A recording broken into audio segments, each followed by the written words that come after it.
Okay, we go to the tongue diagnosis. May they see deviated tongue. The deviated tongue turns to one side when extended. The most common clinical significance of a deviated tongue is internal wind, and this type of tongue is most commonly seen in the elderly. So, mas common po sa matatanda. In a young person, it may be related to a heart deficiency. So, sa mga bata naman, sa heart deficiency. So, ito po yung illustration ng isang deviated tongue. Okay. The deviated tongue deviates off center as the patient sticks it out. It always indicates internal wind. Occasionally, in the young people, a deficiency of the heart and pericardium may cause the tongue to be deviated, but this is relatively rare. Internal wind with a deviated tongue is seen in the elderly after a stroke or when suffering from a neurological disease such as Parkinson's disease. In those without symptoms, a deviated tongue always indicates internal wind and is a sign that the practitioner should take active steps to prevent the onset of the internal wind type disease. So dapat gawan ka agad ng paraan ng practitioner para ma-prevent po yung pagpasok ng internal wind. So here we have a deviated tongue, which is an internal wind. Except occasionally in young people, ang tawag is equal to the heart and pericardium deficiency. Okay, so observe po natin mabuti yung mga pictures. Tongue signs associated with internally generated wind. The symptoms that occur suddenly and are characterized by the trembling and tremors, spasm, vertigo, muscle tics, sudden numbness, or convulsions reflect the internal movement of wind. An illness caused by internally generated wind can leave serious damage in its wake. However, there are a few warning signs that signal its approach, one of which being a constantly moving tongue. When extended, it moves from one side to the other.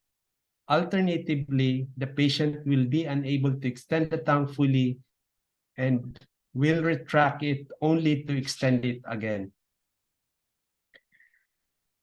Noticeably, a stiff tongue body that is very red and is covered with a thick, greasy coating also reflect the formation of internally generated wind. This is an important tongue sign, especially in conjunction with other appropriate symptoms. Generally, internally generated wind frequently occurs in those with long-term deficiency of kidney yin, which can lead to the ascending of liver yang. So, from kidney yin, nagiging ascending of liver yang. Often a severe quarrel or fit of anger is enough to trigger the uncontrolled movement of internal wind, which will cause a deviation in the tongue. Sudden loss of consciousness, spasm, or sudden deviation of an eye and mouth are characteristic signs. As a rule, the tongue body is red and dry because of the underlying deficiency of kidney yin. So, tandaan natin, from kidney yin, nagkaroon ng ascending of liver yang. A pale and deviated tongue body is indicative of liver blood deficiency, generating internal wind. The paleness of the tongue reflects the liver blood deficiency, while its deviation is typical of internally generated wind. The symptoms are less severe in deficient type internally generated wind than in the excess type, and includes numbness of the extremities, tics, and slight tremor of the head and hands. A pale deviated tongue can also occur in the case of externally contracted wind cold that blocks the channels in the face, possibly causing facial paralysis. When wind phlegm causes dizziness, numbness, headaches, or even a wind stroke, the tongue may deviate and be covered with a thick, greasy coating. Internal wind can also arise from externally contracted heat from excess. This will cause illness that are characterized by high fever. So nagkakalagnat. The heat penetrates into the blood level and causes skin rashes like the petechiae that appears during the course of meningitis. The internally generated wind is responsible for convulsion or rigidity of the neck. The tongue is also deviated and frequently presents with red raised points that denote heat in the blood and the presence of toxic heat. Okay? So here we have a case of a male, 35 years old, reddish, slightly blue, stiff tongue body, indicating that there is a kidney deficiency and blood stagnation obstructing the channels. Meron din siyang deviated with yellow greasy coating, which is a wind phlegm blocking the channels. Meron siyang notch at the tip, so dito sa may dulo ng tongue, which is a heart blood deficiency. Symptoms, there is extreme stiffness and pain of both elbows and the right knee. May fatigue and depressive moods. So Western diagnosis, degenerative joint disease with involvement of multiple joints. Early stage in atrophy of various muscle groups. Sa background to disease, physical overexertion at work and repressed emotions. Sa case history, Mr. F, 35 years old, worked as a craftsman for 10 years. The pain in his elbow began during this time. His complaint developed so quickly that before long he could not bend his elbow. The stiffness was soon followed by atrophy of the muscles of the underarms, which forced him to give up his work. He also experienced severe damage to the cartilage of his left knee, which was painful upon exertion. Mr. F reported that as a child he had suffered from pain in his right knee. The impression he gave was that of a very unhappy and introverted person. The tongue was stiff and deviated. The pulse was very tight. Okay? Sa analysis, Mr. F suffered from a constitutional weakness of kidney yin. Over the years, the deficiency of kidney and liver yin led to malnourishment of the tendons, sinews, muscles, and bones. Because his joints had been weak since childhood, the physical demands on his job triggered local stagnation of qi and blood in the elbows, followed by the muscles of the underarms. In this case, the blood stagnation obstructed the channels and was responsible for the extreme stiffness in the joints. This stagnation is visible in the slightly bluish tongue body. So nakikita po natin sa tongue. It is possible that the stagnation in this area was aggravated by the presence of phlegm reflected in the greasy tongue coating. The deviated tongue indicates the formation of internally generated wind and could be a warning sign that the illness is progressing. All of these points to the possible involvement of other joints in the body. In summary, the internal movement of wind was caused by a deficiency of kidney yin and blood, which was also responsible for the atrophy of the muscles. Okay? Sa discussion, internally generated wind only occurs when the energetic disharmonies exist in the body for a long time. All the causative factors that lead to deficiency of kidney yin and blood can cause the formation of internally generated liver wind or contribute to the movement of internal wind in the channels.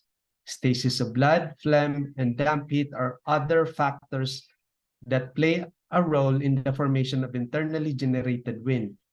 With blood stasis, the stiff or deviated tongue body will have a bluish hue. Damp heat and phlegm are associated with a yellow greasy coating. So dito we have a female, 84 years old.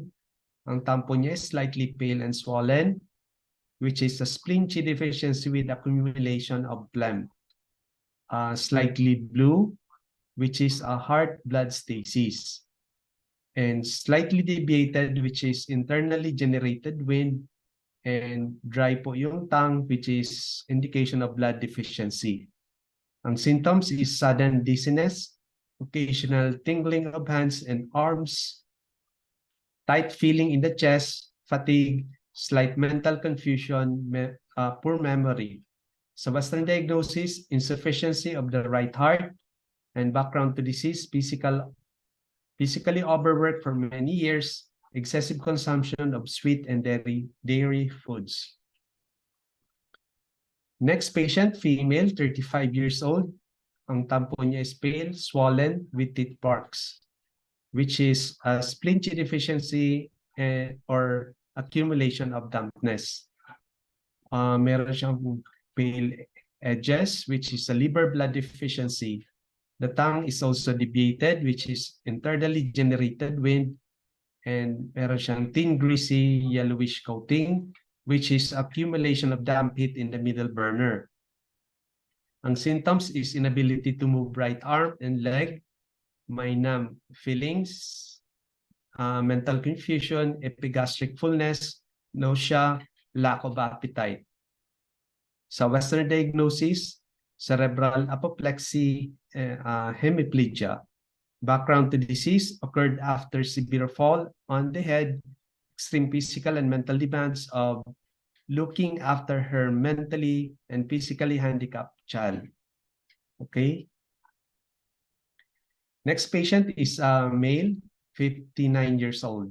Ang tongue is pale and deviated, which indicates a blood deficiency with internally generated wind. Also, yellow greasy coating in the center of the tongue, which is hit in the yang brightness or yang min channel. Ang symptoms, there is a right-sided hemiplegia, loss of memory, constipation, epigastric fullness. Sa Western diagnosis, this is a stroke. And sa background to disease, high blood pressure for 15 years and physically overworked. Next patient is a male, 69 years old. Ang tongue is red, swollen with dark yellow coating at the sides of the tongue, which is a retention of damp heat in the liver and gallbladder. Also, rootless coating at the center of the tongue, which is a stomachache deficiency. And the tongue is also deviated, which is internally generated liver wind. So symptoms, there is a slight left-sided facial paralysis, paralysis of the left arm, irritability, restlessness, urgent urination, burning sensation with urination.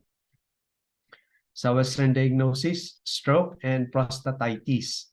Background to disease, meron siyang high blood pressure for 15 years.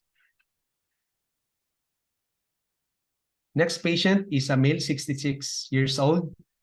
Ang tongue is red and deviated, which is kidney yin deficiency with ascending liver yang and internally generated liver wind.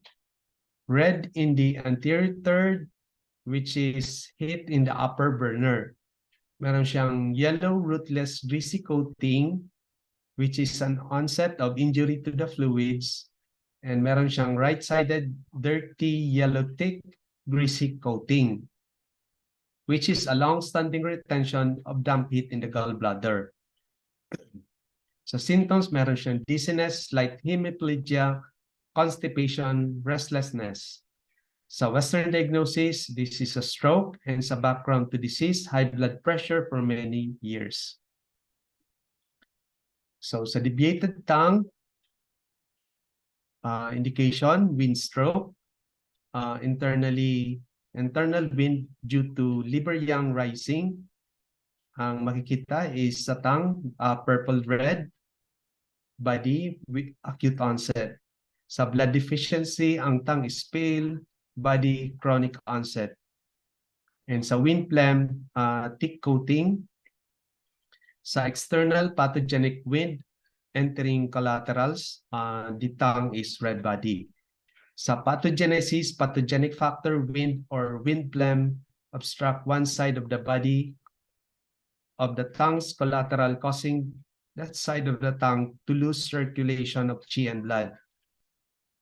Sa remarks, deviated tongue may also indicate an impending stroke or cranial nerve tumor.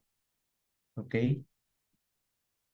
Sa preventative value of tongue diagnosis in the elderly, sa tongue diagnosis plays a very important role in the prevention of disease, especially in the elderly. Middle-aged and elderly patients often show abnormal signs on the tongue in the absence of any obvious disease. Elderly people often suffer from internal wind, blood stasis, phlegm, heat, or yin deficiency, or a combination of these. For example, it is common to have a blood stasis with phlegm, or phlegm with yin deficiency, or internal wind with phlegm, or a combination of the above. In the elderly, blood stasis and phlegm are so common that this is a saying in the Chinese medicine which states, in the elderly, when in doubt, invigorate blood and resolve phlegm. Okay? So kung in doubt daw tayo, importanteng i-invigorate natin ang blood and resolve the phlegm. In such cases, the tongue often shows clear signs of these pathogenic factors, and it therefore allows us to treat them before they give rise to disease. So pag na-observe natin, pwede kagad natin matreat yung patient. In particular, stroke in the elderly usually derives from a complex pathology involving internal wind, yin deficiency with empty heat, phlegm, and blood stasis. In the elderly, when in doubt, so tanda natin, invigorate blood and resolve phlegm. So preventative value of tongue diagnosis in the elderly, first, deviated and moving. This indicates that there is an internal wind. Number 2, red without coating. So there is a severe yin deficiency, empty heat. Number 3, swollen body, sticky coating. So there is a presence of phlegm. And number 4, purple stiff, there is a blood stasis. So all of this will lead to a wind stroke. Okay, here, reddish purple, which is blood stasis. Number 2, deviated and stiff, which is an internal wind. Number 3, swollen slightly. So there is a presence of phlegm. And number 4, coating missing in patches. So equivalent to yin deficiency. So ito po yung illustration ng kanyang tongue. Observe po natin mabuti. The stiff tongue indicates a tongue that is stiff and hard. The stiff tongue has 3 possible clinical meanings. First, there is an internal wind. Second, blood stasis. And third, yin deficiency. As indicated above, a change in body shape indicates a more severe condition compared to one in which there is a change only in the body color. For instance, a purple tongue indicates blood stasis, and if it is also stiff, it indicates that the blood stasis is severe. So, mas matindi pag color and body combination ang naapektuhan. So, severe po ang condition. So, here, we have another tongue picture. Stiff and hard yung tongue, which indicates na meron siyang internal wind, blood stasis, and yin deficiency. Okay, tandaan po natin ang picture which is a stiff and hard. Next, quivering. The quivering tongue trembles rapidly and with small amplitude. The quivering tongue generally indicates spleen deficiency. Occasionally, in the elderly, it may indicate internal wind. Okay, next, moving. The moving tongue moves slowly from side to side as the patient sticks it out. This movement is involuntary and the patient is not aware of it. Okay, hindi natin ma-observe yan sa mga patient. Quivering is a spleen deficiency which is rapid, trembling with small amplitude. While moving naman is an internal wind which is slow side-to-side movement with a large amplitude. Okay, yan po yung kaibahan ng quivering. Small lang ang amplitude, while yung moving tongue naman is a large amplitude. Okay, thank you po for your attention.